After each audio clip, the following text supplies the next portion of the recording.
Vamos por favor a Lucas capítulo 23, versículo 34. Lucas 23, 34. Dice, Jesús decía: Padre, perdónales porque no saben, o perdónalos porque no saben lo que hacen. Y repartieron entre sí sus vestidos, echando suertes. El culto de hoy es un servicio especial que se repite en muchas iglesias, sobre todo en la Alianza a nivel nacional e internacional. Y las 7 palabras, como decía nuestro hermano Byron, no son otras cosas más que las 7 últimas frases del Señor Jesucristo. ¿Por qué hay que hacer hincapié en estas 7 palabras? Porque ayer, por ejemplo, nos enseñaba Brian que como cordero fue llevado al matadero y no abrió su boca, estaba callado. Habló muy pocas veces. Eso uno tiene que dar la nota del asunto. No habló mucho Jesús en ese tiempo, desde que fue apresado hasta ir a la cruz. Fueron muy pocas las veces que él abrió su boca, porque eso dice Isaías, que no abrió su boca. Como un cordero fue llevado al matadero. Y la parte donde más habla, donde más dice algo, es en la cruz, estando en la cruz. Así que imagínate a alguien como Jesús que estaba enseñado como un pastor, ¿no es cierto? Es como que usted lo vea al pastor Claudio en una reunión callado, pues o está enfermo o algo le pasa, ¿no es cierto? El primer milagro que van a ver hoy es que el pastor se va a demorar menos en cada palabra. Entonces Jesús estaba callado. Y en la cruz dice 7 frases. Eso a mí tiene que darme la pauta, Señor. Si estuviste callado durante todo ese tiempo, eso quiere decir que las 7 frases que tú dijiste al final tienen que tener una significancia muy especial para todos. Y la primera, pues obviamente es esta palabra que dice: Padre, perdónalos porque no saben lo que hacen. Mis hermanos preciosos, Jesús fue un fiel maestro del perdón, y no solamente un maestro del perdón, sino un practicante del perdón.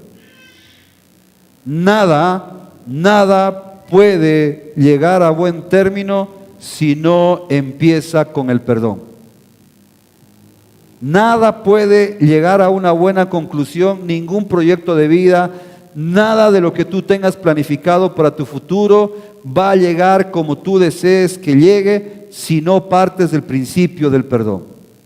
Es interesante porque cuando la primera vez que Jesús empieza a hacer notorio su ministerio, no cuando hizo el milagro de las vasijas de agua en vino, cuando empezaron a hacer pública su presencia, ¿cuándo fue? Cuando Jesús iba al Jordán a bautizarse. Fue callado, pero Juan el Bautista abrió su boca y delante de todo el mundo dijo: He aquí el Cordero de Dios que quite el pecado del mundo. Perdón. Su ministerio inicia con ese sello del perdón. Y cuando va a la cruz a morir, la victoria más grande de su vida y de la nuestra es el inicio con el perdón. Por eso le enseña. Y no dice solamente que lo enseña, sino que aquí dice: perdónalos. Y a veces nosotros decimos: Señor, yo quiero tener un motivo para perdonarlo, que haga algo para perdonarlo. Tiene que hacer méritos para perdonar. Aquí nadie hacía méritos. Todos lo estaban insultando, todos lo estaban escupiendo, todos se estaban burlando. Sus discípulos estaban de lejos. Al pie de la cruz, bíblicamente, solo se encontraba María, su madre, la otra María y Juan, el discípulo amado. No había nadie más, estaba abandonado. Había sido traicionado por Judas, su tesorero. Por eso yo siempre tengo miedo a los tesoreros. Judas, su tesorero, lo había traicionado. Y sin embargo, él encuentra una razón para perdonar. Señor, no saben lo que están haciendo.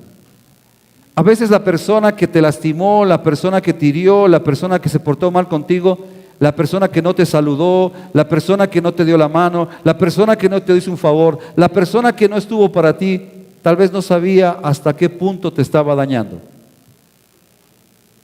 Tal vez tuviste un padre que te castigó y no era, más que un castigo, realmente era un maltrato, y tal vez ese padre, cogiéndose de que te está educando, que te está formando, se portó así contigo, pero no sabía qué tan profundo te estaba marcando en la vida. Tal vez tuviste una pareja sentimental que jugó contigo, que te dañó, que destruyó tu corazón, pero no sabía que lo que te hizo te estaba marcando para toda tu vida. Y aquí hay una razón que Jesús dijo: Señor, ellos no saben lo que hacen, perdónalos. Un fiel practicante, mis hermanos. Y otra cosa más que nos enseña ahí de esto, punto número 1 de la primera palabra: nada termina bien, ningún proyecto de vida va a terminar bien en tu vida y en la mía si es que no iniciamos con el perdón. Si tú todavía no has perdonado a gente de tu pasado, si no has perdonado gente de tu presente y no estás dispuesto a perdonar gente del futuro, tus planes no llegarán al término que tú deseas. Primera cosa, partamos del perdón por enseñanza de Jesús. Encuentre un motivo. ¿Qué motivo? Tal vez esa persona no sabía el tanto daño que me hacía. Tal vez la profundidad. Tal vez sí sabía que te lastimaba, pero no sabía qué tan profundo llegaba. Segunda cosa, y con eso vamos terminando la primera palabra: ante la injusticia. Era injusto lo que estaba pasando. Pero lo primero que hace Jesús no es apelar al César en aquel entonces. En nuestro tiempo hubiese dicho: yo quiero ahora al tribunal supremo, ¿no es cierto?, lo más alto a nivel del judicial. No, lo primero que él apeló fue a Dios. La primera palabra que él empieza diciendo es: Padre. Padre. ¿Cuántas injusticias has recibido en tu vida? Pues al primero que debes acudir es a tu Padre. A tu Padre. A tu Padre. A tu Padre. Y después hace, mis hermanos, la segunda parte: perdónalos. El pilar fundamental de todo éxito en tu vida y la mía y de cualquier ser humano es partir del perdón. Si no partimos del perdón, mis hermanos preciosos, no tenemos asegurado el éxito en lo que queremos hacer. Jesús estaba terminando su misión un viernes por la tarde, terminando su objetivo, terminando lo que vino a hacer. Inició su ministerio con: he aquí el Cordero de Dios que limpia el pecado, que perdona. Y estaba terminando su misión con la misma situación, perdonando. Y eso hizo que este hombre llamado Jesús sea exaltado hasta lo sumo. Cierre sus ojos un ratico ahí donde está. Yo quiero pedirte, por favor, ahí con tus ojos cerrados, por favor, pienses en qué personas tienes que perdonar. Y dile a Dios ahí en tu corazón: Señor, yo quiero perdonar a todas las personas que me han ofendido, Señor. Tal vez no sabían qué tan profundo marcaron mi vida, que hasta ahora arrastro, Señor, las consecuencias de lo que me hicieron. Pero hoy, Señor, contigo en mi corazón, llorando a ti, Señor, hoy tomo la decisión, por tu ejemplo, de perdonar a cada persona que me hizo daño. Ayúdame, Señor, que ante toda injusticia siempre acuda a ti. Gracias, Señor. Diga conmigo: Señor Jesús, gracias por tu ejemplo. Señor, ayúdame a tener éxito en mi vida, participando del perdón. Gracias, Señor. En el nombre de Jesús, amén y amén. Mis hermanos, para mí es un placer compartir hoy el púlpito en la alianza, y para los pastores, para los predicadores, es un gran desafío siempre las 7 palabras, y es un honor predicar las 7 palabras. No todos los pastores han podido practicar la prédica de las 7 palabras. Para mí es un honor presentar hoy al primer pastor invitado en esta mañana, así que vamos a darle paso a nuestro hermano Byron Puchaisela.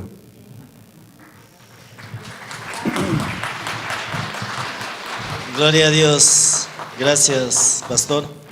Realmente es un honor estar en este lugar. Dios ha sido muy bueno conmigo, realmente ha sido demasiado bueno.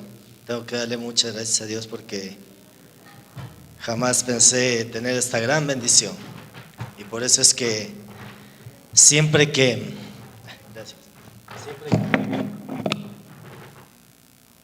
Siempre que cantamos esa canción de ¿quién diría? Uy, yo sí que salgo ministrado en gran cantidad, porque el Señor me sacó de donde no había una esperanza, por decirlo así, para hoy tenerme en este lugar, con esta gran bendición.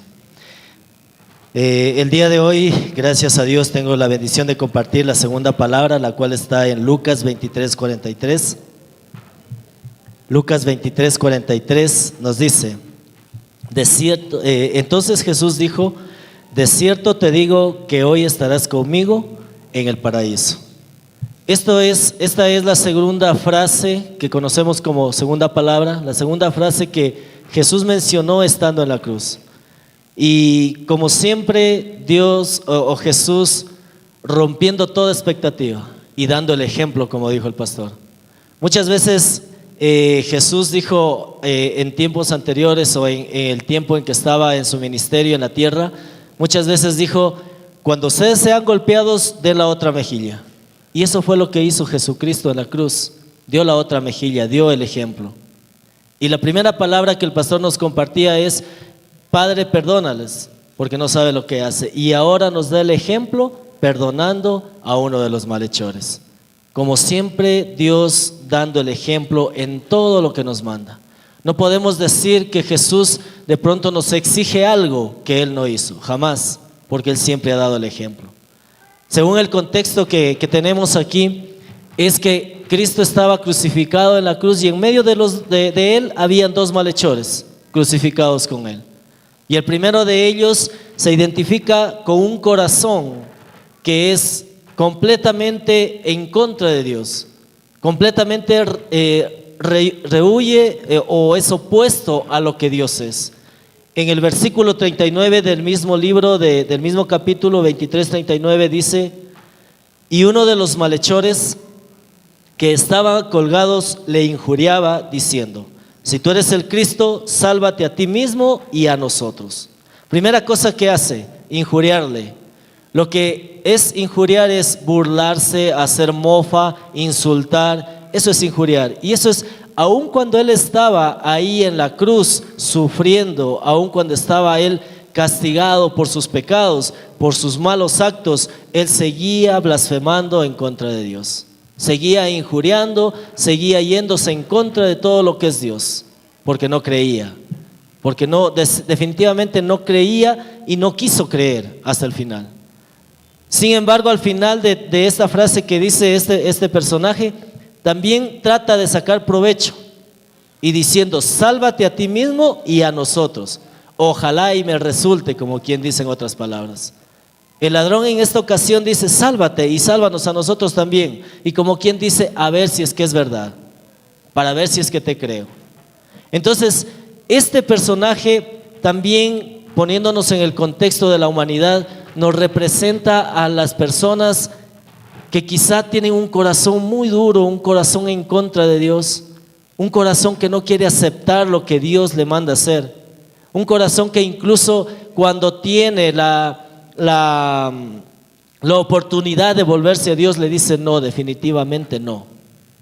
Un corazón que incluso sigue injuriando aún en medio de las dificultades, en medio de los problemas. Y muchas personas hay en este mundo así. Y quizá lo fuimos nosotros, uno de ellos. Quizá en aquel tiempo cuando nosotros no conocíamos de Dios, éramos de la misma manera. Aún cuando teníamos problemas nos rehusábamos a ver a Dios como nuestra solución, como nuestra salvación. Y ese es el primer personaje que estaba junto a Él crucificado. El segundo personaje, en cambio, es otra persona que también tenía un pasado malo, un pasado que no era nada bueno y por eso estaba crucificado ahí también.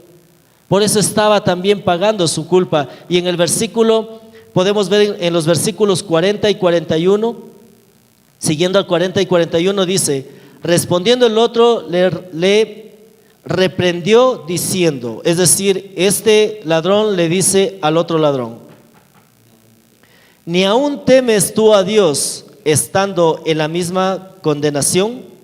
Nosotros a la verdad justamente padecemos porque recibimos lo que merecemos, porque lo que merecen, nuestros hechos, mas ningún mal hizo.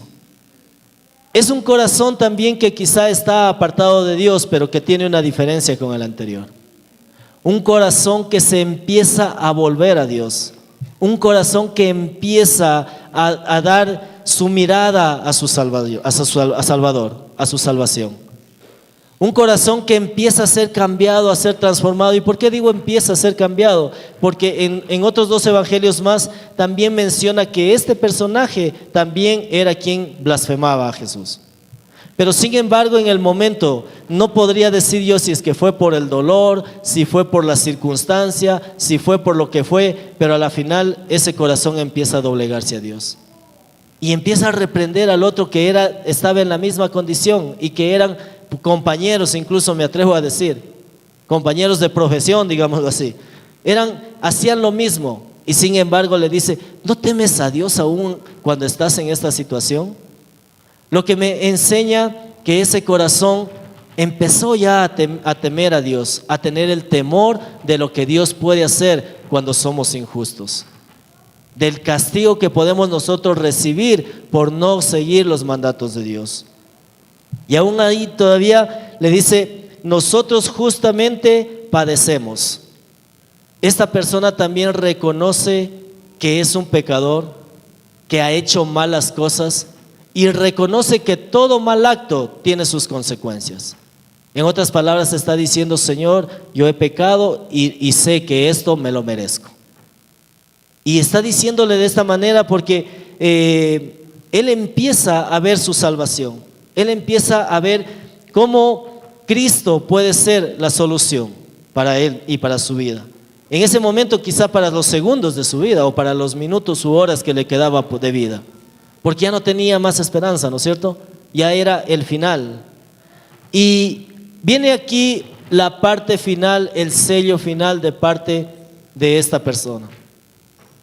Esta persona por fin se arrepiente completamente y pide perdón. Si bien es cierto, no lo dice textualmente, Señor, perdóname, pero sí le dice, acuérdate de mí cuando vengas en tu reino. Y cuando dice cuando vengas en tu reino, a mí me da la pauta de que este personaje sabía quién era Jesús, sabía lo que enseñaba Jesús, sabía los planes que Dios tenía a través de Jesús para el mundo, para nosotros. Porque dice, acuérdate cuando vengas en tu reino. Él cómo sabía que Jesús va a venir, porque debió haber escuchado. En el tiempo en el que él estaba quizá preso anteriormente o en sus fechorías, alguien le habló de que había en las escrituras, o digámoslo así, en las profecías, había una solución, una salvación, que era nuestro Redentor, que era el Mesías, y sabía a qué venía a ser. Quiere decir que no era ajeno a lo que Dios iba a hacer con nosotros. Y este personaje también representa a cierta parte de la humanidad, en la cual muchos de nosotros, quizá en este punto sí, la mayoría, o por no decir el 100%, voy a decir el 99.9% de los que estamos hoy en este lugar, teníamos esto.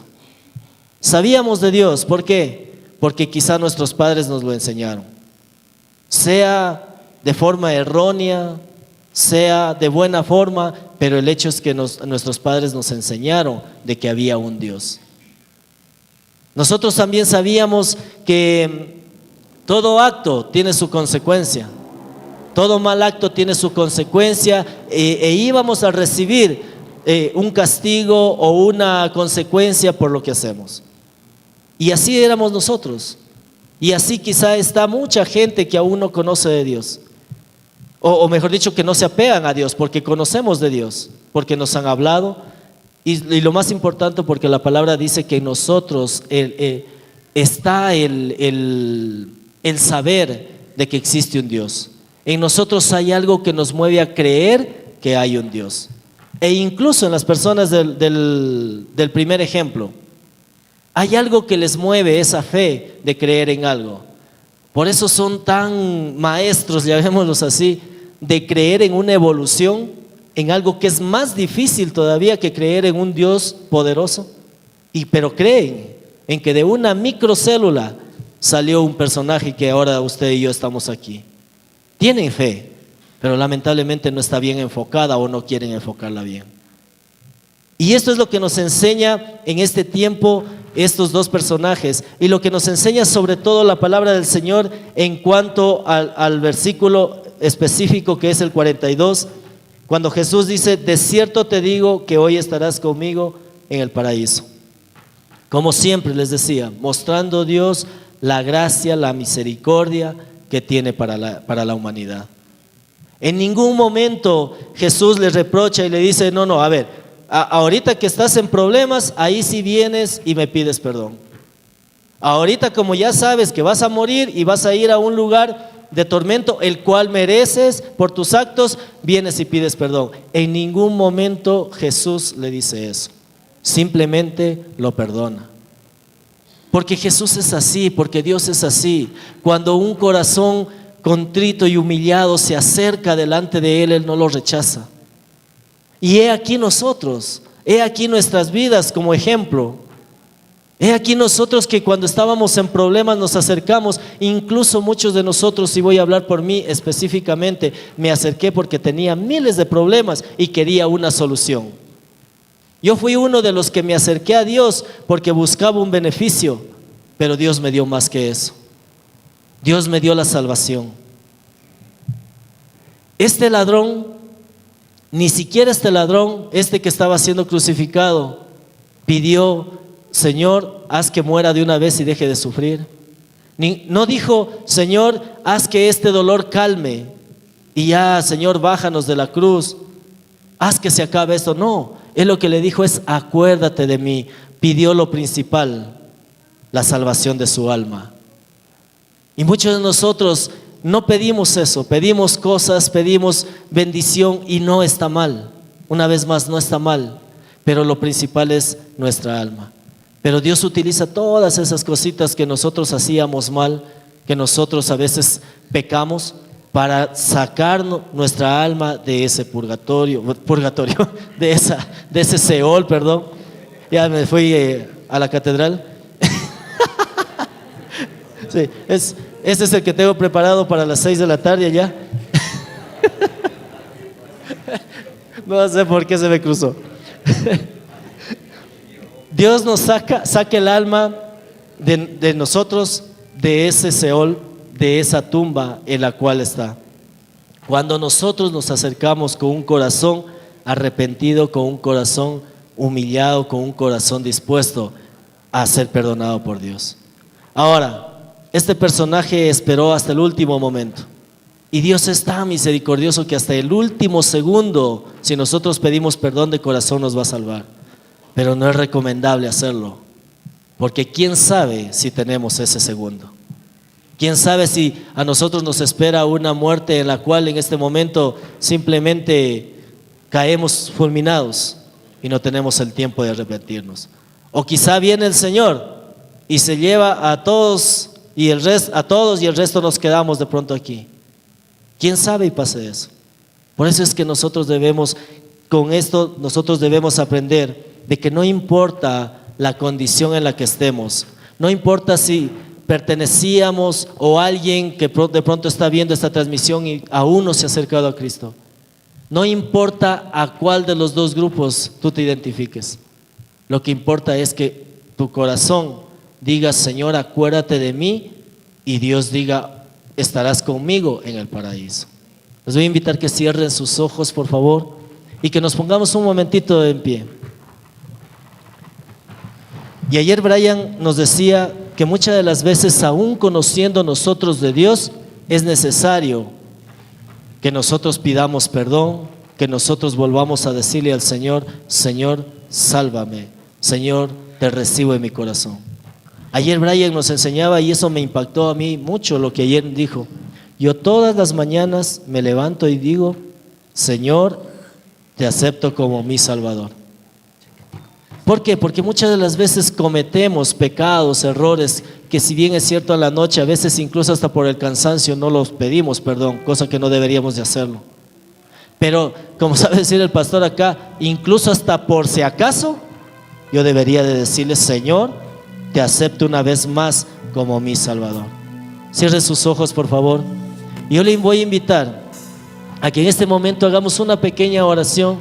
No importa si usted lo hizo, Y aún más, si es que no lo ha hecho, hágalo en este tiempo con nosotros. Si alguien está viendo esta transmisión, hágalo en este tiempo con nosotros. Hagamos como ese malhechor que reconoció que es pecador, como ese malhechor que reconoció que la salvación está en Jesús, y como ese malhechor que pidió perdón para ser salvo.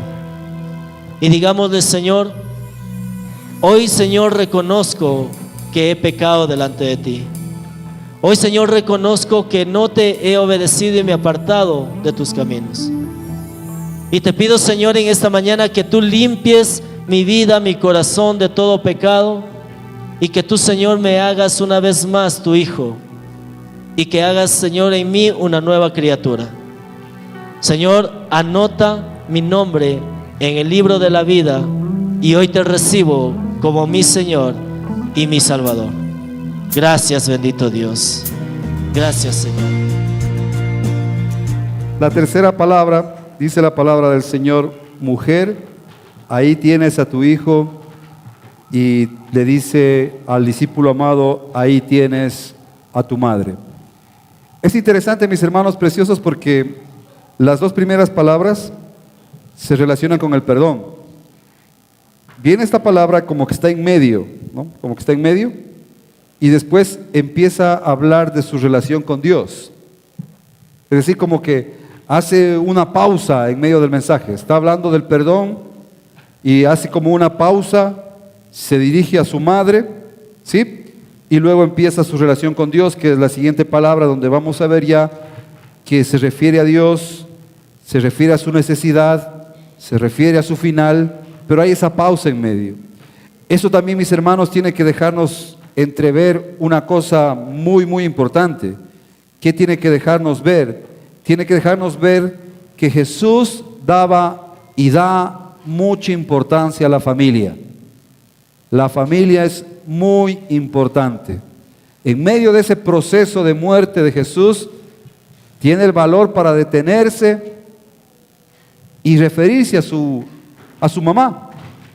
Yo siempre digo eso, mis hermanos, y yo no quiero ofender a nadie, ni quiero lastimar a nadie, pero a veces, mis hermanos, bueno, no a veces, mejor dicho, estamos viendo, hoy en día estamos viendo, ya inició hace mucho tiempo, cómo la familia es atacada, cómo la familia es desfigurada de todo lo que Dios quiso, de todo lo que Dios quiso que sea, cómo Él la estructuró. Dijo: por tanto el hombre dejará a su padre y a su madre y se unirá a su mujer y serán una sola carne, y fructificaos y multiplicaos.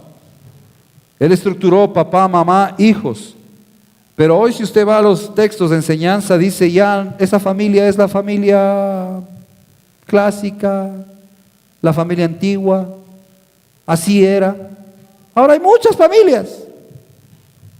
Y hay un concepto, mis hermanos preciosos, de que las damas han tomado, y no es bueno, mi hermana preciosa, no es bueno. Tal vez tú tengas viviendo hoy esta circunstancia porque no lo conocías, no lo sabías, pero no es bueno eso de, a veces nosotros nos reímos, mamá luchona. No, yo puedo solo con mis hijos, yo no necesito de ningún hombre que esté a mi lado. Oiga, Jesús, que no necesitaba de nadie, fue puesto bajo la tutela de una padre y de una madre.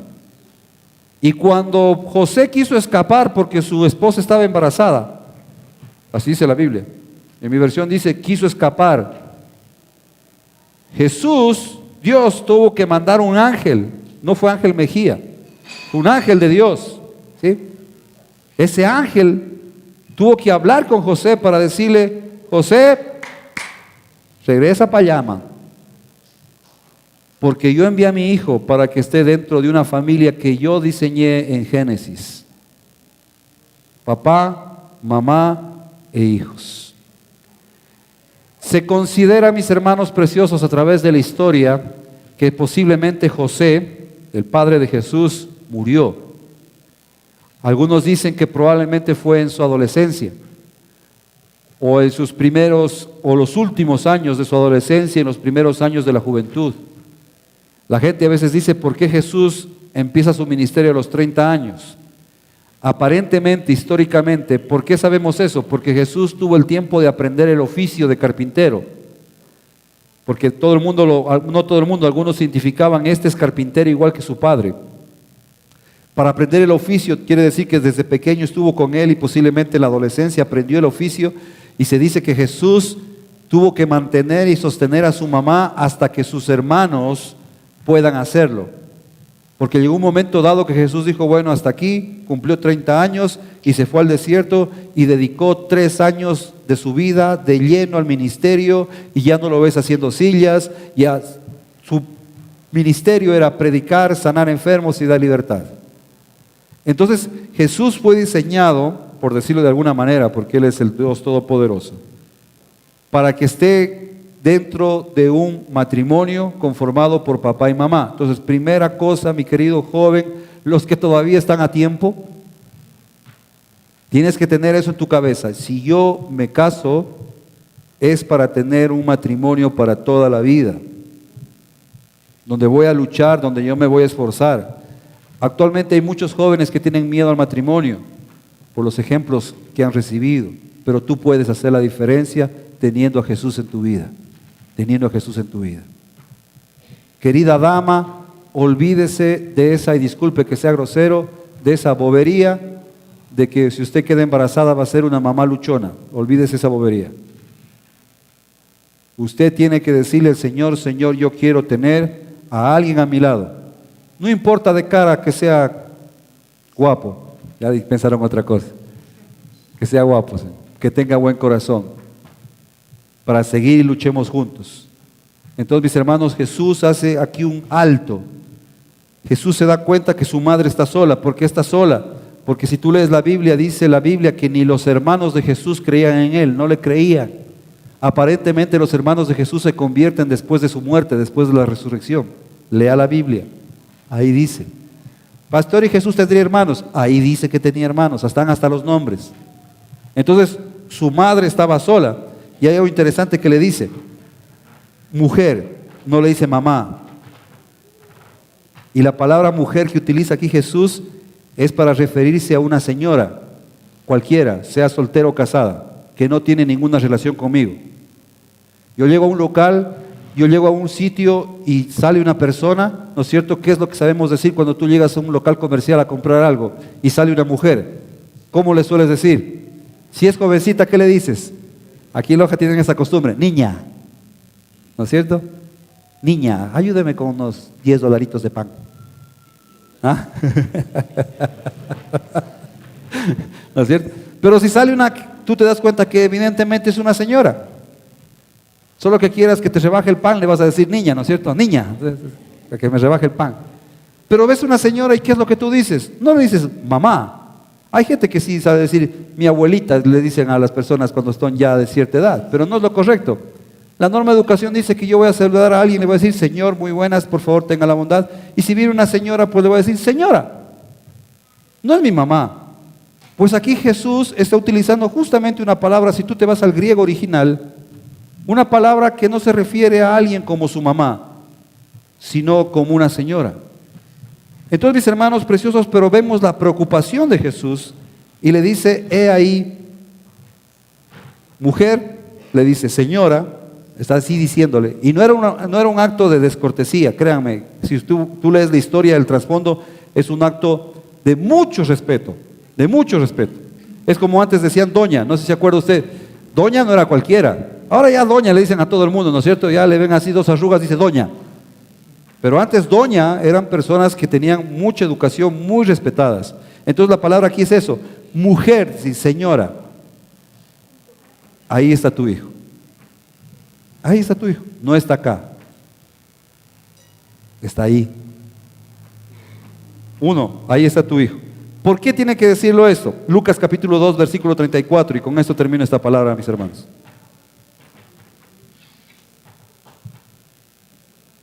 Yo estoy muy contento cómo se está formando gente aquí en esta iglesia, mis hermanos, estoy muy contento. Yo espero que el próximo año ya tengamos a 7 predicadores aquí, cada uno una palabra. Y hay que orar para que no se pasen de 15 minutos, porque usualmente como es el pastor principal son los demás. Entonces una vez Byron ya ¿te acuerdas? En un encuentro, ya 2 horas predicando a Byron y seguía, y nosotros, ya termina y nada. ¿Sí? Listo, vamos, Lucas 2:34.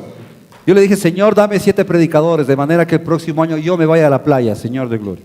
Lucas 2:34. Simeón les dio su bendición. Cuando Jesús fue llevado en el vientre de la mamá, ¿sí? No, cuando fue llevado Jesús, ya en brazos fue. Y los bendijo Simeón y dijo a su madre, María, he aquí, este está puesto para caída y para levantamiento de muchos en Israel. Le está hablando de Jesús, está profetizando. Y para señal que será contradicha. Versículo que sigue. Y una espada traspasará tu misma alma. Eso le está diciendo a María. Una espada. Te voy a leer otra versión. Dice, en Nueva Versión Internacional creo que es esta. Dice Lucas 2:34. Simeón les dio su bendición y le dijo a María, la madre de Jesús, este niño está destinado a causar la caída y el levantamiento de muchos en Israel y a crear mucha oposición. Versículo 35. A fin de que se manifiesten las intenciones de muchos corazones. Mira lo que dice. En cuanto a ti, le dice a María, una espada te atravesará el alma. Porque ¿qué madre puede soportar ver a su hijo sufrir como estaba sufriendo Jesús? Pero ¿sabes? Jesús conocía esto. Y Jesús, mi querido hermano, aquí viene el asunto. Yo te decía ayer, cuando hablábamos en algún momento, para todo hay algo en mi cuerpo. Incluso yo tengo hormonas antiinflamatorias en mi cuerpo. Cuando se inflama algo y tú no tomas nada, solito se sana, ¿sí o no? Así no tomes nada. Dura bastante, pero se sana. Porque tienes cosas antiinflamatorias en tu cuerpo. Hay infecciones que se pueden controlar solas. Usted no toma ni un solo antibiótico, igual se sana. Porque tienes cosas en tu cuerpo que te ayudan con esas infecciones. ¿Tienes miedo?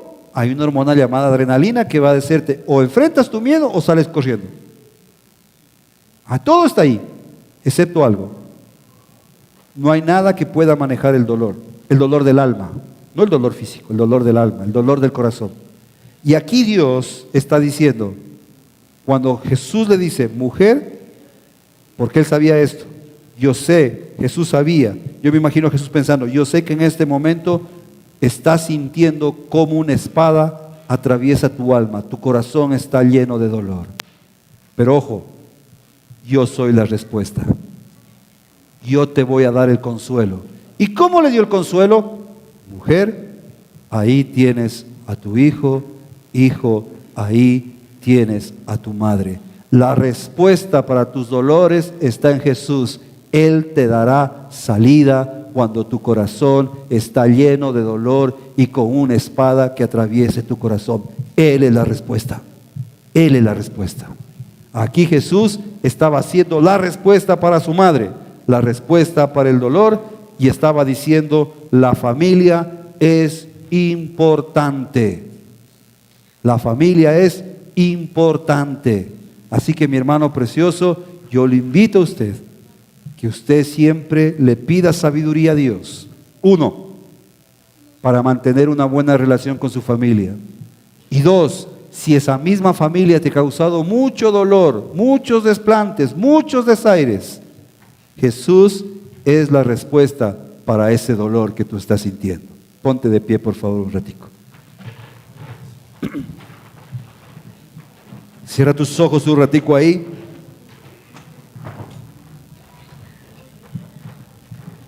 Y dile al Señor, ahí en tu corazón, Señor, tú sabes cuál es mi manera de llevarme con mi familia. Hoy quiero decirte, Señor, gracias por mi familia.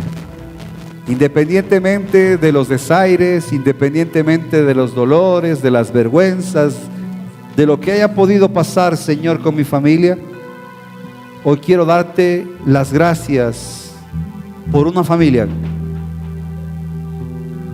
Si fue importante para ti la familia, que hoy la familia también sea importante para mí.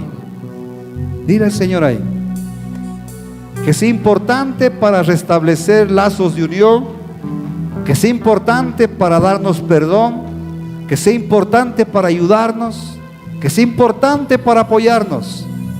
que sea importante para seguir adelante. Y ahora, si tú tienes algún dolor, algún resentimiento con tu familia, dile al Señor: tú eres la salida para este dolor que siento en el alma. Tú eres la solución, Señor. Tú me darás el consuelo como lo hiciste con María en la cruz. Le diste un consuelo al ponerla bajo la casa de Juan. Tú me darás también un consuelo a mi alma, Señor. Tú me darás una salida, Señor, para el dolor. Tú eres mi Dios. Tú eres mi Señor. Gracias, Dios. La cuarta palabra, mis hermanos preciosos, que trae, ya viene aquí una nueva fase, como te decía. Primero es énfasis en el perdón. Padre, perdónales porque no saben lo que hacen. Después coge la segunda parte, dice: conmigo estarás hoy en el paraíso. Lo perdona al ladrón, ¿sí? Y después viene esa parte de la familia. Y de aquí viene otra fase donde habla de su relación con Dios. Esa relación con Dios, ¿qué está pasando con Dios? Para esta palabra también tenemos a nuestro segundo pastor invitado, con auspicio de Coca-Cola, mis hermanos. Para mí es un placer compartir este púlpito, mis hermanos. Créanme, yo estoy muy complacido por los siervos que se están formando, y yo sé que hay algunos siervos que están escuchando esto y que desearían estar hoy aquí. Mi hermano precioso, si es la voluntad de Dios, Dios te seguirá formando y algún día estarás acá, querido siervo. Dios nos da ese honor, y para mí es honor nuevamente compartir este mensaje y este púlpito con el pastor Brian Israel. Brian, bienvenido. Dios lo bendiga.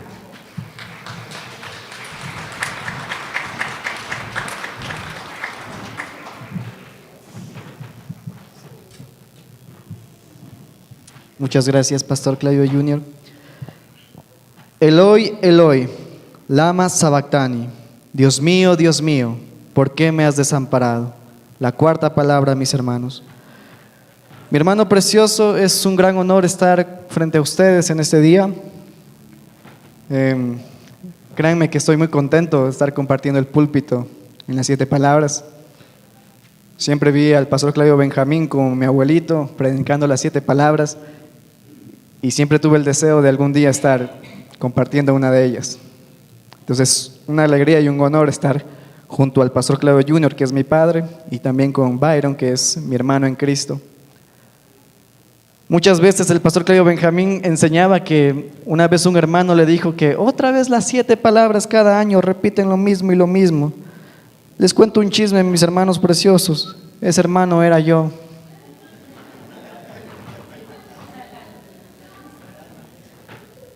Muchas gracias, mi hermano. Cuando tenía 10 años, lo acuerdo claramente, estaba afuera donde está la cabina de audio, y era el Jueves Santo, y él dijo: mañana las 7 palabras, mi hijo, me dijo.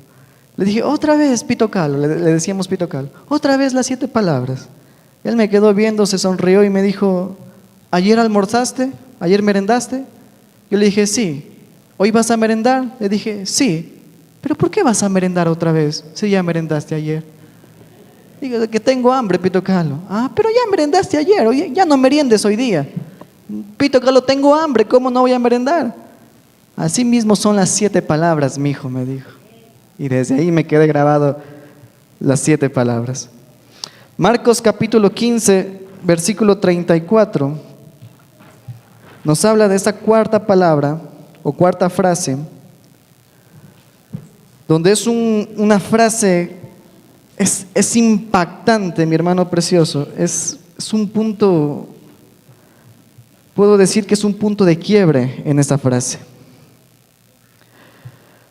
Dice la palabra de Dios: y a la hora novena, Jesús clamó a gran voz diciendo: Eloi, Eloi, lama sabactani, que traducido es: Dios mío, ¿por qué me has desamparado? En este punto, el Señor Jesucristo es un punto impactante. Por primera vez el Señor Jesucristo estaba experimentando la consecuencia del pecado. Por primera vez en su vida estaba experimentando el castigo que provoca el pecado. Dice: Dios mío, ¿por qué me has desamparado?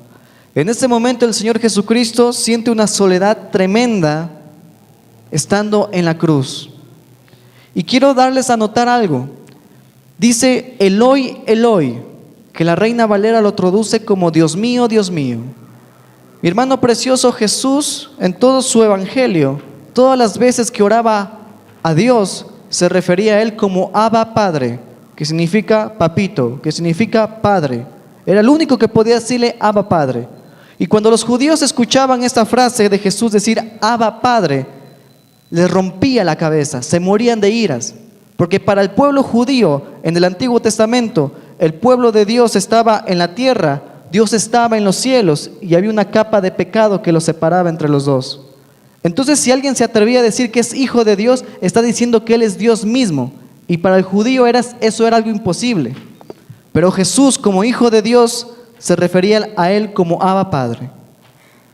Pero en esta ocasión, en este pasaje de Marcos, es la única vez que Jesús se refiere a Dios no como su Padre, sino como Eloi, Eloi, Dios mío, Dios mío.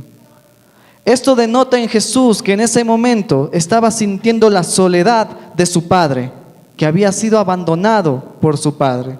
Se sentía solo en ese momento.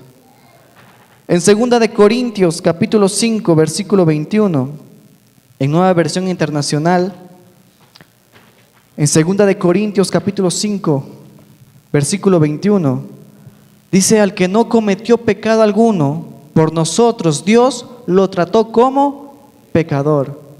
Y una de las consecuencias del pecado es separarme de la presencia de Dios. El pecado destruye mi relación con Dios. Entonces Jesús en ese momento estaba representando el pecado. Él no cometió pecado, pero dice que fue tratado como pecador. Y una de las consecuencias es que su relación con Dios se estaba rompiendo. Por eso se sentía abandonado en ese momento. En ese momento Dios estaba diciendo: Dios mío, ¿dónde estás? Que es ahora cuando más te necesito. Es ahora cuando necesito que me libres de los clavos, que me libres de este dolor, que apagues mi sufrimiento. En este momento que más te necesito, ¿dónde tú estás?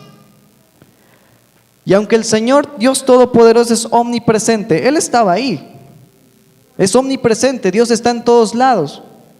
Pero la diferencia es que Dios no estaba ahí como un padre para salvarlo de ese dolor y bajarlo de esa cruz, sino que ahí estaba como Dios recibiendo el sacrificio de su Hijo, el sacrificio por cruz. Mi hermano precioso, no vaya a pensar que estoy enseñando que en ese momento Jesús dejó de ser hijo, de ninguna manera. Siempre fue hijo. Desde que nació hasta que murió y resucitó, siempre fue hijo. Pero en ese momento Dios Padre no estaba ahí para salvarlo de la cruz, sino estaba como un Dios que estaba juzgando el pecado en Él representado, porque lo trataron como pecador, aquel que no cometió pecado. Jesús se siente abandonado. Mateo 27, versículos 45 y 46. El Evangelio según Mateo, una vez más, nos menciona este momento de abandono de Jesús, de ese sentimiento de soledad. 27, versículos 45 y 46. Nos dice la Reina Valera: y desde la hora sexta hubo tinieblas sobre toda la tierra hasta la hora novena.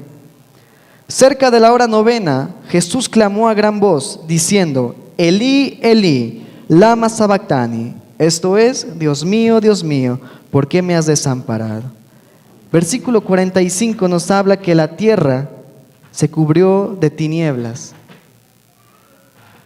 Es como si la tierra sintiera el dolor que estaba sintiendo Jesucristo en ese momento de soledad. Es como si la tierra misma sintiera el abandono que estaba sintiendo Jesús en ese momento. Y por eso la tierra se cubre de tinieblas, porque está sufriendo juntamente con Jesucristo el abandono. Y es la primera vez que Jesucristo siente eso, de estar solo. Porque desde el Génesis, desde que Dios crea al hombre, dice en Génesis: hagamos al hombre. La palabra hagamos habla en plural porque estaban ahí Dios Padre, Dios Hijo y Dios Espíritu Santo, creando al hombre. Entonces Jesús estaba desde el inicio con su Padre, con el Espíritu Santo juntos. Todo el tiempo han estado juntos, su relación siempre han estado juntos. Viene a la tierra, sigue estando juntos. Pero en este momento de quiebre es que siente la soledad de su Padre. Que a pesar de que estaba ahí, porque Dios está en todas partes como Dios omnipresente, pero no estaba para librarlo de la muerte. Mi hermano precioso, hay veces dos tipos de soledad, dos tipos de abandono. Un abandono puede ser cuando una persona simplemente se va y nos deja. Como un familiar tiene que irse lejos y tiene que dejarnos. Pero hay otro tipo de abandono que aún puedo considerar que es aún peor. Que incluso estando la persona ahí mismo, te sientes solo. A pesar de que la persona está físicamente ahí contigo, a tu lado, aún así te sigues sintiendo solo. Yo me imagino que así se estaba sintiendo Jesús en ese momento. Sabía que su Dios Padre estaba ahí, pero se sentía solo porque no lo libraba de la cruz ni de la muerte. Estaba separado de Dios en ese momento. Y dice: Dios, ¿por qué me has desamparado? Hago notar algo, mi hermano precioso. Jesús no se queja de que sus discípulos lo hayan abandonado. Jesús no se queja de que esas 4,000, 5,000 personas que dio de comer no estaban en la cruz con él. Dios no se queja de porque solo su discípulo amado Juan estaba ahí. Dios no se queja de ninguna de esas cosas. Lo único que se queja, mi hermano precioso, es que su Padre lo ha abandonado en ese momento. Lo más importante para Jesús es la relación que tenemos con Dios.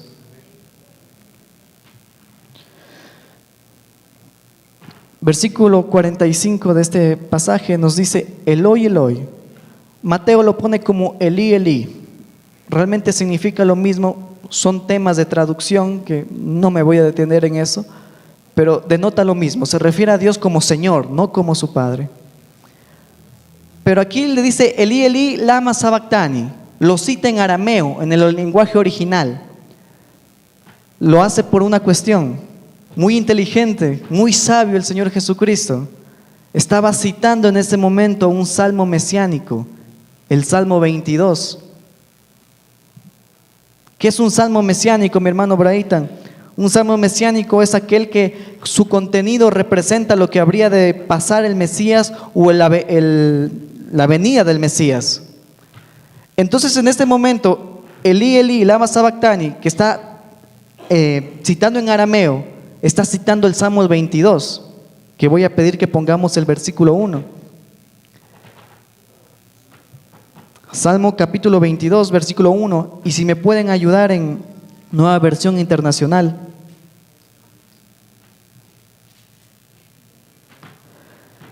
Dice: Dios mío, ¿por qué me has abandonado? Lejos estás para salvarme, lejos de mis palabras de lamento. Los judíos tenían una costumbre que para aprenderse una cita, digámoslo así, una cita bíblica, ellos no tenían Biblia, pero para hacerme entender, para aprenderse una cita bíblica, el atajo que tenían era aprenderse la primera frase de ese salmo, y al citarlo literalmente, su hermano judío iba a saber exactamente a qué salmo se refería. Les doy un ejemplo: Jehová es mi pastor, nada me... ¿Qué salmo es? Salmo 23. Así mismo funcionaba esto. Entonces, cuando Jesús menciona Dios mío, el Salmo 22, con la intención de que todas las personas que estaban ahí escuchando recuerden este salmo mesiánico que trata sobre el Mesías.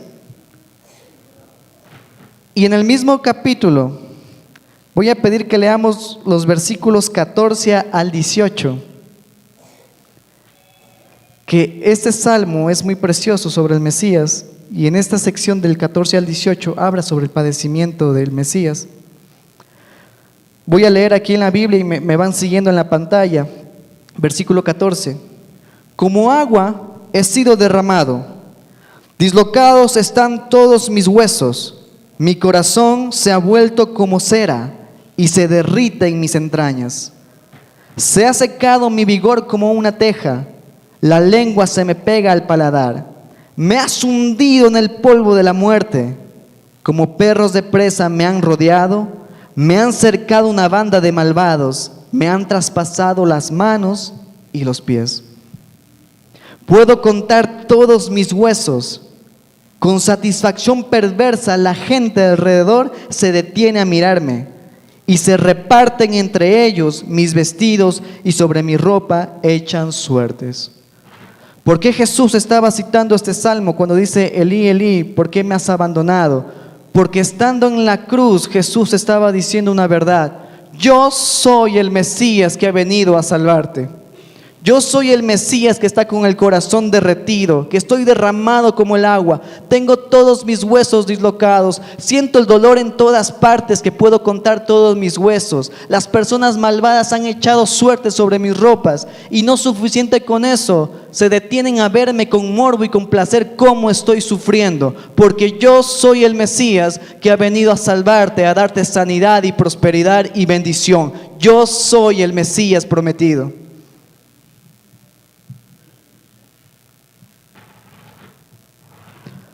Aún en la cruz, con ese sentimiento de abandono, con una frase tan corta, nos da una clase magistral de teología el Señor Jesucristo.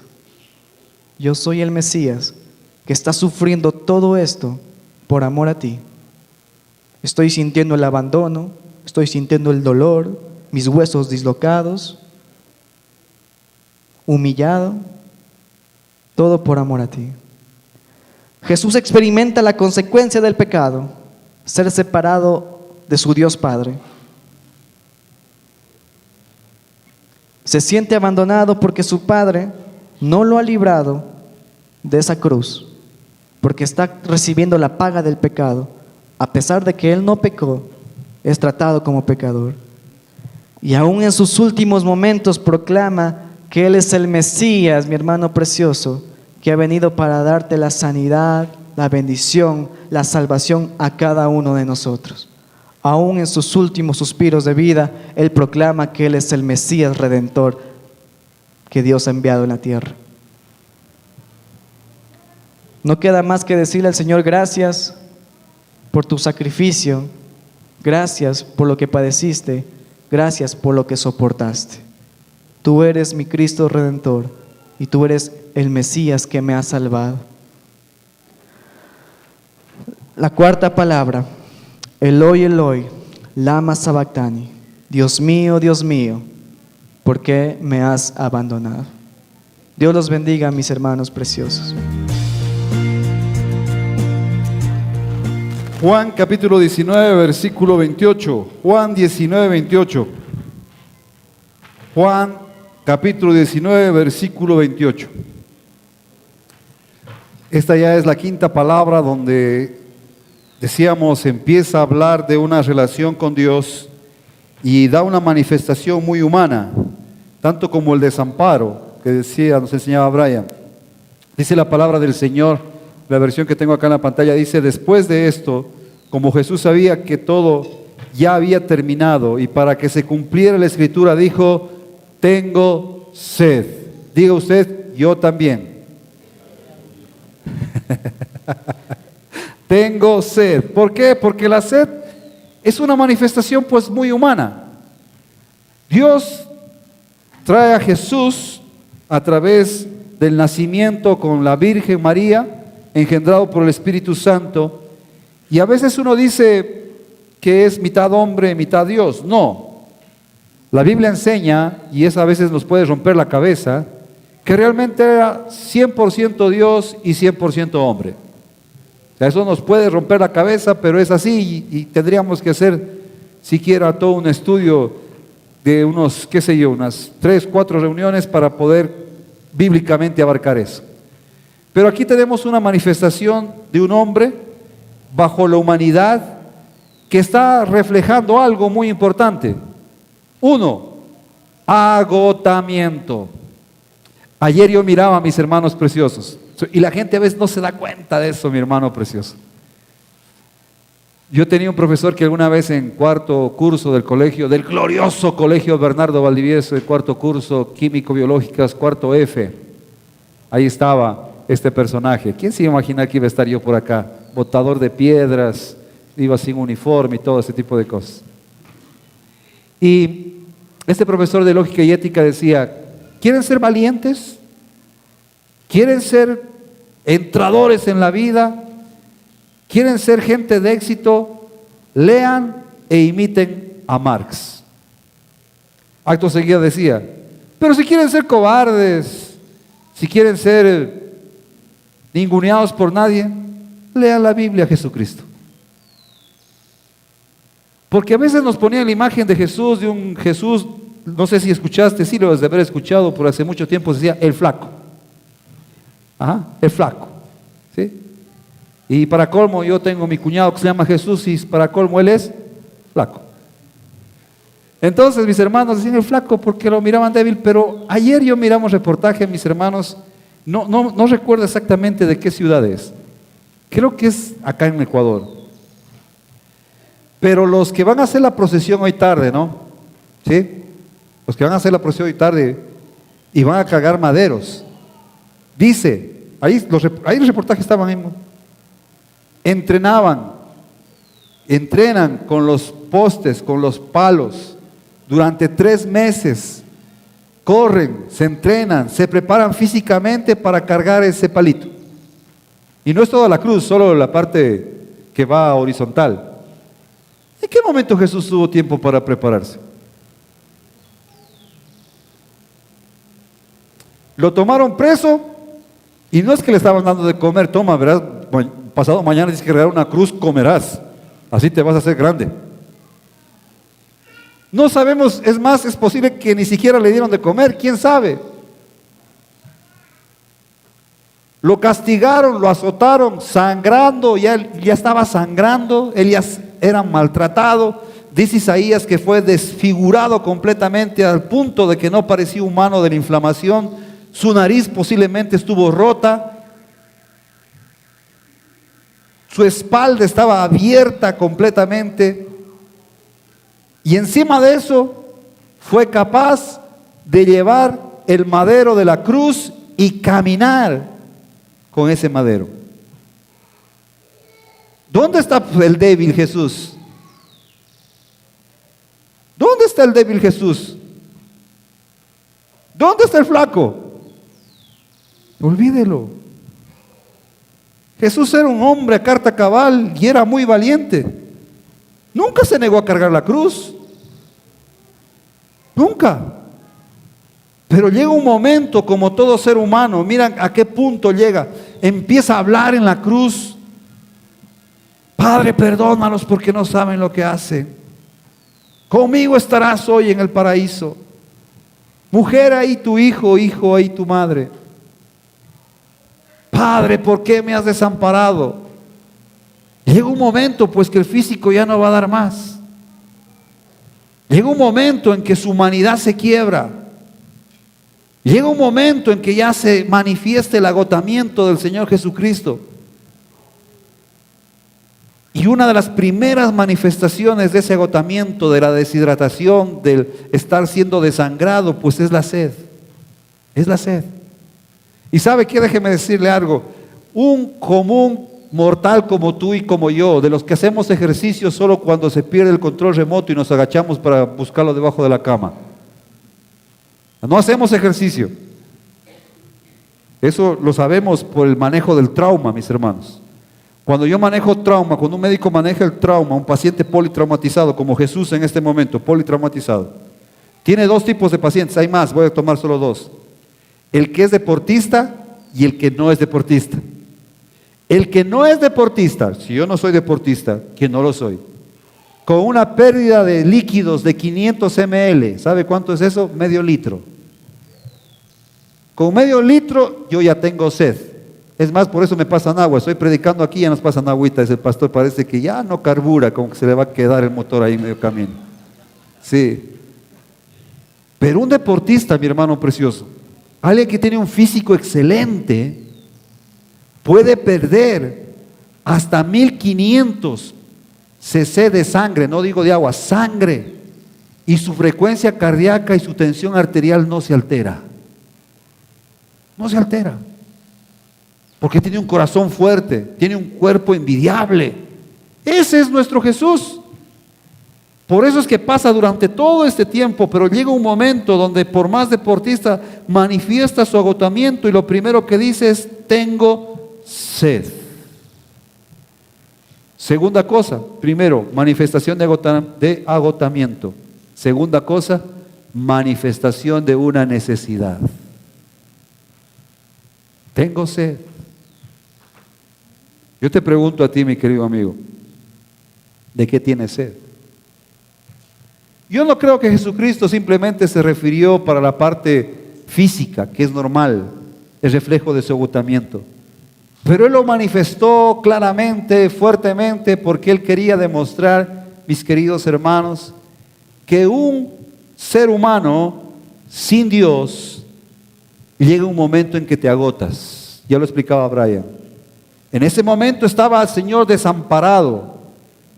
Sin Dios, tú quieres tener un matrimonio feliz. Sin Dios, tú quieres tener una vida feliz. Sin Dios, quieres que te vaya bien en todo lo que estás haciendo. Sin Dios, tienes grandes planes. Tú no necesitas a Dios para tener planes. No.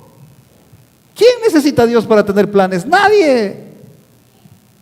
Y empiezas a esforzarte por tus planes, y empiezas a caminar en tus planes, y empiezas a andar en tus planes. Y aquí hay dos tipos de personas: el deportista, entre comillas, y el no deportista. El primero, cuando se casa a los 3 meses, en el primer conflicto dice: me voy a la casa de mi mamá, porque me agoté de estar soportándote a vos. El otro, el deportista, tiene más físico. Ese llega a las bodas de papel.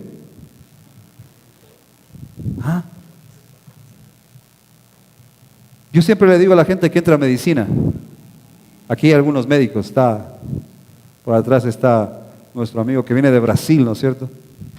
Qué gusto verte. Sí, ¿verdad? De Brasil, no me creen, ¿verdad? Ya está. Santiaguito viene de Brasil. Y él va a dar razón. Por aquí también está Gabrielita, está Carla, no sé si está alguien más. Margot sabe estar por acá, no la veo. Pero yo siempre le digo a la gente, medicina es una carrera de resistencia. De resistencia. Es así. Y hay gente que resiste más y hay gente que no resiste y se retira. Y yo lo veo así. Tú coges y dices: voy a hacer este emprendimiento, voy a hacer esto, voy a hacer aquello, y empiezas, pero llega un momento en tu vida que te agotas. Ya no puedo más con este matrimonio, ya no puedo más con esta carrera, ya no puedo más con este trabajo, ya no puedo más con esta vida. ¿De qué tienes sed? De que te vaya mejor. ¿De qué tienes sed? De que tu matrimonio esté mejor. ¿De qué tienes sed? De que tener un trabajo mejor. Y te agotaste de luchar. Y Dios aquí está enseñando eso. Su relación con Dios. Se siente desamparado porque está representando el pecado.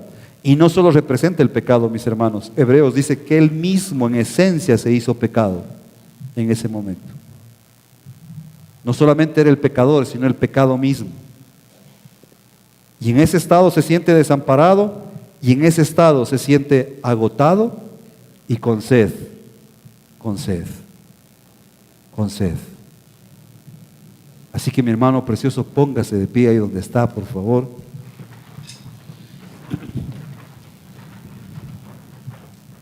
Y déjeme terminar esta palabra con esto. Nunca pidió agua. Nunca pidió agua. Tú has leído y hemos visto en las películas que la gente cogió, puso vinagre y se le acercó a sus labios. Él no dijo: dame de beber. Pero ¿sabes qué? Manifestó su condición. Reconoció la condición en la que estaba. Estoy en una condición de sed. Nada más. Pero ojo acá. ¿A quién empezó la oración? En la cuarta palabra dijo: Dios, Como bien lo señalaba Brian, no le dijo Abba, le dijo Dios. Y orando con Dios le dijo, tengo sed. Así que yo te invito a que cierres tus ojos ahí donde estás. Y si tienes sed de algo en tu vida y reconoces que te has agotado por hacer las cosas a tu manera, has intentado miles de veces ser mejor persona, dile a Dios en este momento, Señor, yo tengo sed de ser un mejor padre, de ser un mejor esposo, de ser un mejor hijo, lo que tú quieras. ¿De qué tienes sed? Pero tienes que reconocer que sin Él no has podido, que sin Él te has agotado, que sin Él has llegado a un estado de sed, pese a que te has esforzado, pese a que has sido valiente, pese a que has hecho lo que has hecho. Y dile, Señor, hoy reconozco delante de ti, tengo sed, Señor. Tengo sed. Tengo sed. Padre precioso, yo te pido, Señor de gloria, en esta mañana, que sacies la sed que hay en nuestro corazón, Señor. No te hacemos otra oración. Solo reconocemos, Señor, que tenemos sed de ser mejores padres, de ser mejores siervos, de ser mejores hijos, de ser mejores esposos, Señor. Hoy reconocemos, tenemos sed. Y sin ti nos hemos agotado, Señor, intentando ser mejores personas. Nos hemos agotado intentando hacer mejor las cosas, Señor. Y hoy reconozco, Señor, que estoy agotado, Señor, y tengo sed, Señor. Dígale a Dios, tengo sed. Señor, sacia la sed de tu pueblo, Padre celestial. Hermoso Dios. Juan capítulo 19, versículo 30. Juan 19, 30. Juan 19, 30. Es bonito el tiempo con Dios, es precioso. Y pues espero que Dios esté hablando a tu corazón, te esté ministrando en este tiempo, y espero que esté sembrando palabra en tu vida. Juan 19, 30 dice, cuando Jesús hubo tomado el vinagre, como decíamos hace rato, no pidió, pero se lo dieron, dijo, consumado es. Esta es la sexta palabra, mi hermano. Consumado es. Mi hermano precioso, esto, mis hermanos, decíamos, empieza a hablar su relación con Dios, desamparado, y después con sed, agotado, y ahora él da un testimonio. Esta palabra es un testimonio. Consumado es significa, he terminado mi trabajo. Lo hice, lo logré. Y nuevamente déjeme meterme al mundo de la docencia. Es como cuando usted pone en la tesis, final, final, final, final, final, esta sí es. ¿Sí? Final, final, final, final, esta sí es. Y es con lo que te graduaste, y es con lo que hiciste. Y en esa tesis, yo cuando veo una tesis, mi hermano precioso, yo digo, esto no es pues simplemente de 3 meses, 4 meses, 5 meses. Cuando yo veo una tesis, yo digo, veo el nombre de alguien y digo, aquí está una persona que con altos y bajos se esforzó durante 6, 5, 3 años de acuerdo a la carrera para llegar a esto. Esa es la tesis. Y es lo que hizo Jesús. Esta es mi tesis. Me estoy graduando. Consumado es. He terminado el trabajo. Y detrás de eso es, he permanecido fiel y constante. He permanecido fiel. He sido constante en este tiempo. Dios y Jesús está diciendo, bueno, señores, esto, mis hermanos preciosos, representa un final en el cual hay 2 cosas muy importantes. Obediencia. Mi hermano precioso, ¿sabe qué es lo que más necesita el mundo hoy? Aparte de que sean cristianos, es gente que sepa obedecer.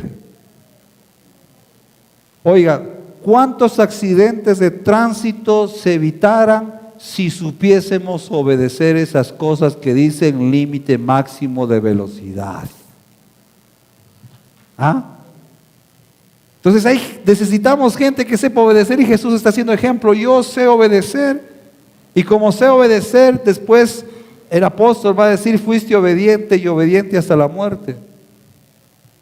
Entonces aquí Jesús dice, primera cosa, sé obedecer. Segunda cosa, he sido constante, persistente. Porque en el transcurso, antes de llegar a este punto, tuvo muchas tentaciones para que no vaya a la cruz.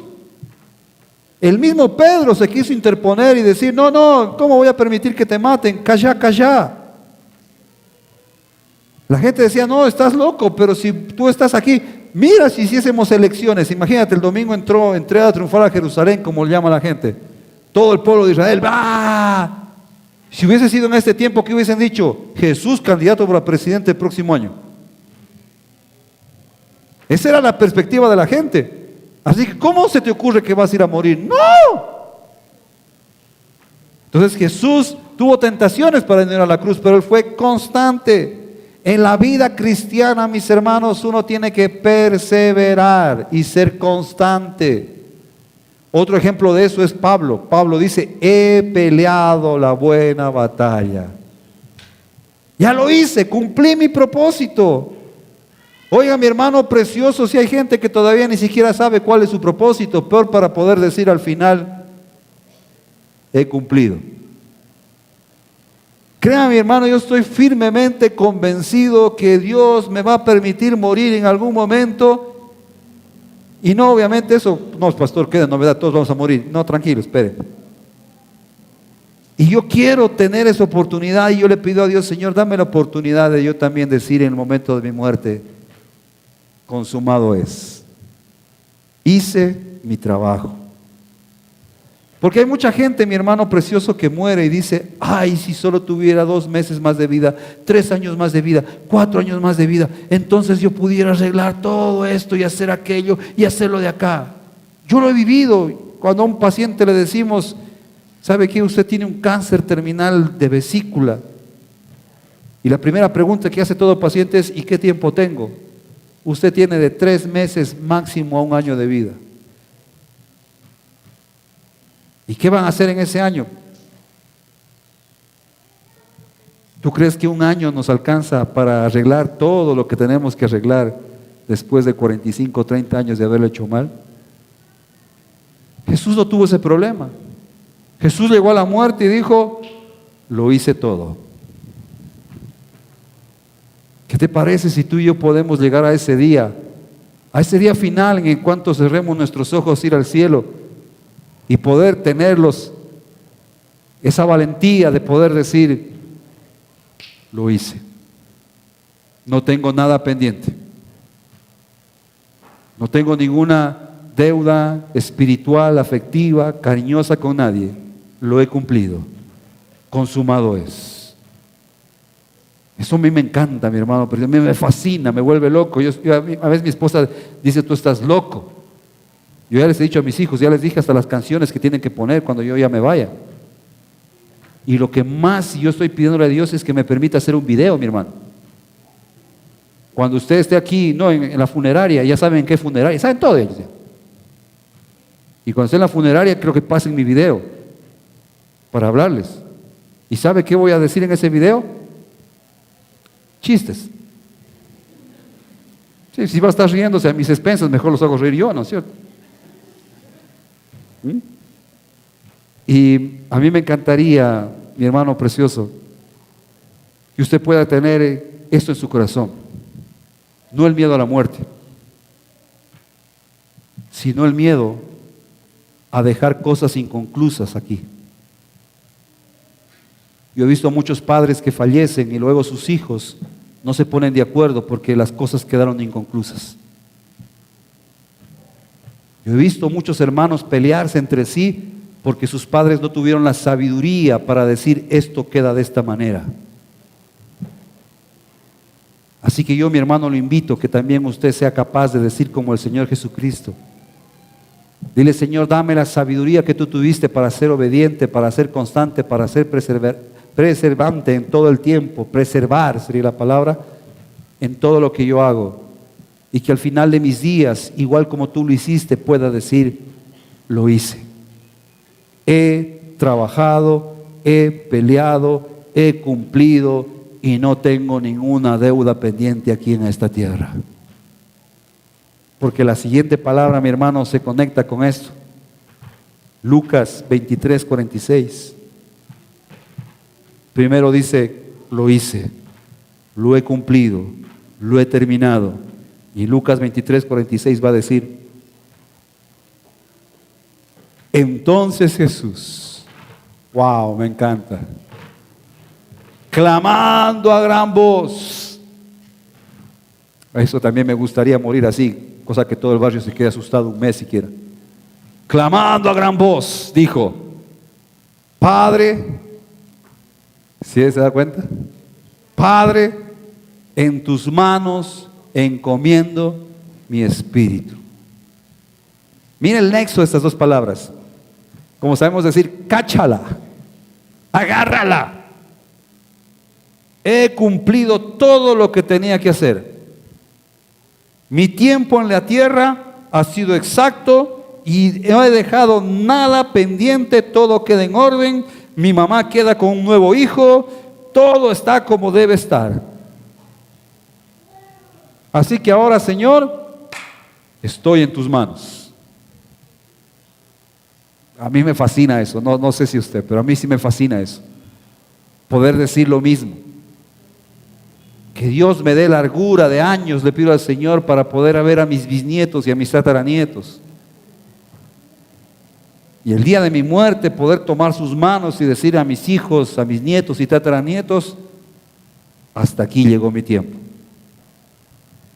Hasta aquí llegó mi tiempo. Y ahora, Señor, en tus manos está mi espíritu. Eso es lo que hizo Jesús y es un ejemplo para nosotros. Así que, mi hermano precioso, pidamos a Dios sabiduría. Que nada quede aquí en nuestras manos inconcluso. Que todo esté en orden. Que todo quede en orden. Hay la historia en la Biblia de otro personaje que Dios le dijo, vas a morir. ¿Y sabes lo que hizo este personaje? Fue, dice, a la casa y puso en orden todo. Puso en orden todo. Y eso es lo que hace Jesús ahora. Jesús dice, lo he cumplido, lo realicé, lo hice. Y ahora, Señor, mi confianza absoluta en el momento de la muerte, mi hermano. Esta última palabra es la entrega final, la entrega total, la confianza absoluta en la voluntad divina. Yo confío en tu voluntad, Señor. Tu voluntad fue que alguien fuera a la cruz y fui yo. Tu voluntad fue que alguien sea crucificado y fui yo. Y yo confío en tus planes, Señor.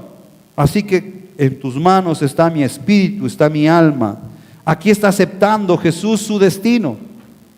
Acepta su destino. Jesús dice, este es mi destino, para esto vine, para esto llegué, para aquí estar en este lugar. Demuestra esa fe inquebrantable en el amor y la sabiduría divina. Él está ahí. Yo sé que cerraré mis ojos en este instante y tus ángeles estarán ahí para recibirme y llevarme. Y al tercer día voy a resucitar.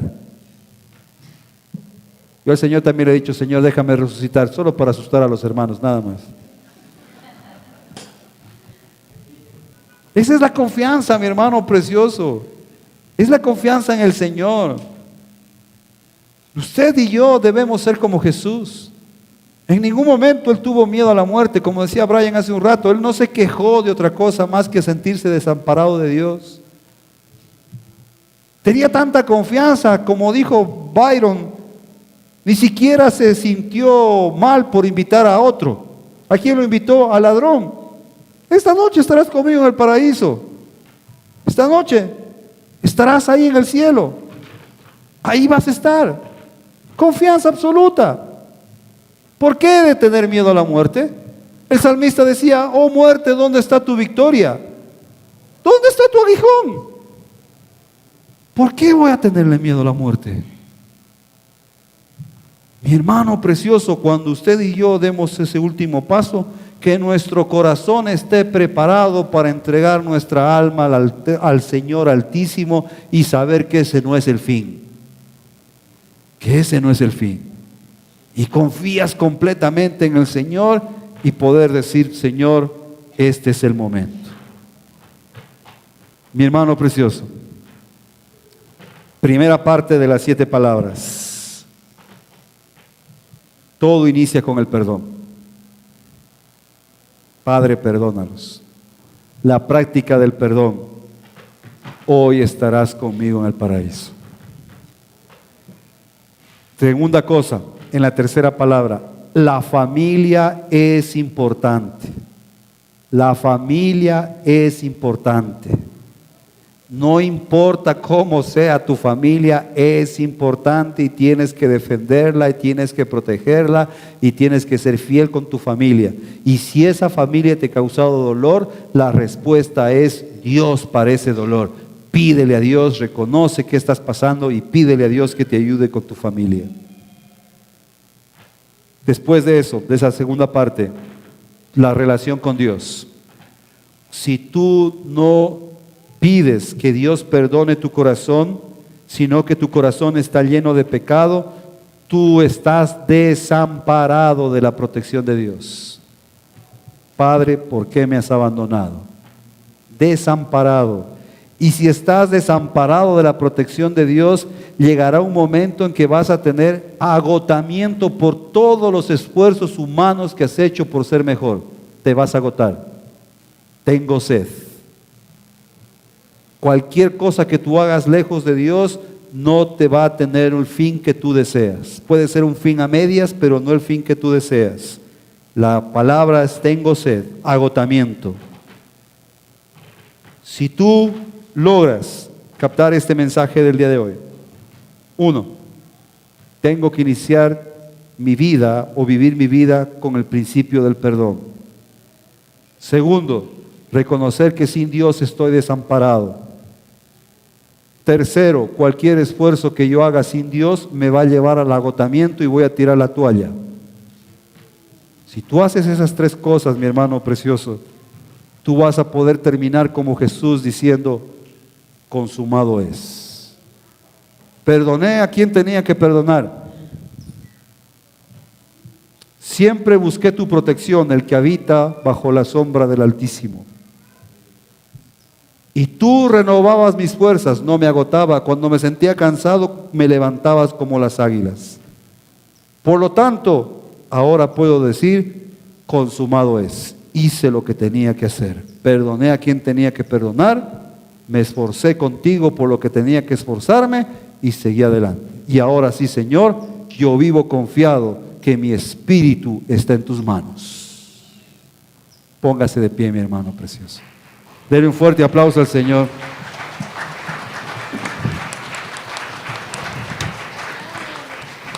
Mis hermanos preciosos, este momento en la cruz representa la victoria espiritual del Señor Jesucristo. Esa es su victoria. Ahí Él lo hizo, Él lo logró, para que tú y yo podamos tener lo mismo que Él tuvo. Propósito en la vida. ¿A dónde voy? Hacer un buen balance en la vida y saber que tú estás protegido por Dios. Así que yo te invito a que cierres tus ojos un ratico ahí donde estás y comprométete con el Señor. Los puntos: 1, diga al Señor, ayúdame a mantenerme en el principio del perdón. Ayúdame, Señor. A veces me es difícil perdonar, Señor. A veces, Señor de gloria, me cuesta. Hay algo en mi humanidad que lo que busca es una revancha, un desquite, Señor de gloria. Pero hoy yo quiero que me vaya bien en la vida. Pero hoy yo quiero que mis planes estén bien, Señor. Así que ayúdame a mantenerme en el principio del perdón y a practicarlo como tú lo hiciste hasta en el último momento en la cruz. Segunda cosa, Señor, ayúdame a mantener una buena relación con mi familia, incluso con aquellos que son difíciles de amar, que son difíciles de tratar, Señor. Ayúdame, Señor. Ayúdame, Señor, a valorar mi familia. Ayúdame, Señor. Si hay alguien aquí que siente que ha lastimado a su familia, que Él es el difícil en tratar, que Él es el complicado de tratar, dile a Dios: Señor, ayúdame. Como Jesús dijo: tengo sed, reconoció su estado. Si tú reconoces que el difícil de la familia no son los demás, sino tú, dile: Señor de gloria, yo reconozco que yo soy difícil a veces de tratar, que a veces solo las 23 horas del día, el resto soy buena gente, Señor. Pero si tú tienes que decirle: Señor, yo sé que yo soy el problemático muchas veces, yo sé que yo soy el que le busca la quinta pata al gato, yo sé que, Señor, yo muchas veces pienso de manera diferente, y yo reconozco que a veces tengo hasta terquedad, Señor de gloria, en lo que pienso. Ayúdame, Señor, porque la familia es importante. Ayúdame, Señor, a reconocer que mi familia es importante. Que no sea una ligereza en mis labios el salir de la casa, el irme abandonando a mi familia, o pedir que alguien se vaya de la casa. Que no sea una ligereza en mis labios, Señor. Perdóname si alguna vez yo pronuncié una palabra diciendo que alguien se vaya de mi casa, Señor. Perdóname. Pero ayúdame, Señor, para que eso que provocó, Señor de gloria, ese disgusto se arregle, Señor. Porque la familia es importante. Fue importante para ti, es importante para mí, Señor. Y dile a Dios que te ayude con eso. Tercera cosa: Señor, ayúdame a no pelear en mis fuerzas, porque me voy a agotar. Ayúdame, Señor, a que no sea simplemente un propósito humano, que no sea principios humanos, porque me voy a agotar, Señor, porque sin ti, Señor de gloria, todo se agota, Señor. Ayúdame, Señor, a luchar por mi familia contigo, a luchar por mi trabajo contigo, por mi negocio contigo, Señor. Ayúdame, Señor, a hacer las cosas contigo, Padre Celestial. No permitas, Señor, que yo camine fuera de tus caminos, porque hoy reconozco que me voy a agotar.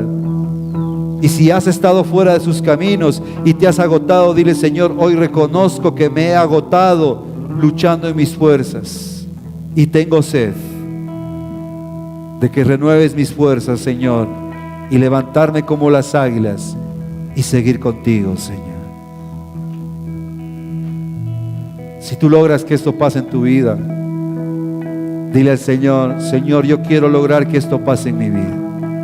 Para el día en que mis ojos tengan que cerrarse en este mundo, yo también pueda decir, como tú lo hiciste en la cruz: he terminado mi trabajo en esta tierra. Y no tengo ninguna deuda, ningún pendiente con nadie. Todo lo he realizado. No me ha quedado un abrazo por dar, no me ha quedado un saludo por dar, no me ha quedado un perdón por dar, no me ha quedado nada, Señor. Todo lo he realizado, Señor. Consumado es. He sido fiel a tu palabra, he sido obediente a tu palabra, y siempre fui alguien perseverante, Señor, en lo que hacía. Ayúdame a hacerlo, Señor. Y por último, dile al Señor ahí donde estás: Señor, no en el día final de mi vida, desde este día, mi espíritu está en tus manos, Señor. Mi alma está en tus manos, Señor.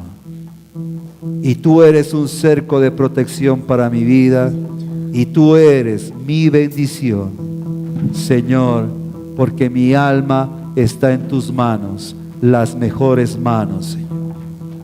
Gracias, Señor precioso, hermoso Dios, Señor de gloria. Mi amado está aquí.